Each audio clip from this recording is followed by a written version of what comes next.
চাচা আসসালামু আলাইকুম। ওয়ালাইকুম আসসালাম। ভালো আছেন? হ্যাঁ ভালো আছি, তুমি কেমন আছো? আমি ভালোই আছি। হ্যাঁ ভালো আছো না? হ্যাঁ, আচ্ছা তুমি কার সঙ্গে আছো? আপনাদের সাথে। ওই মাদার চোরের সঙ্গে? হ্যাঁ আপনি মাদার চোর তো এতই হারামজাদা। ওই শুয়োর আর বাচ্চা, আপনি গালি দিচ্ছেন কেন? গালিটা কম করুন। আমাদের বেটা মাগিল দিছে, এতই মাগিল দিছে।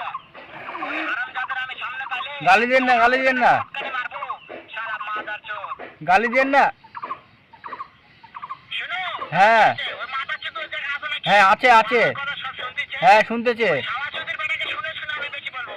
শুয়োরের বাচ্চা। আরে গালি দিচ্ছেন কেন? এমন একটা চটকানে মারবো শালা শুয়োরের বাচ্চা, লুটির আরে বাচ্চা। শুয়োর বাচ্চা বলছি হইলো। তাই নাকি? হ্যাঁ তাই নাকি? শুয়োরের বাচ্চা আমাকে মারতে চায়? হ্যাঁ তোমার মারতে যায়। বাচ্চাকে আমি দেখে হ্যাঁ ধাক্কা দিয়ে তাহলে শুয়োরের বাচ্চাকে আমি এমন চটকে মারবো। মাদার চোদ। আরে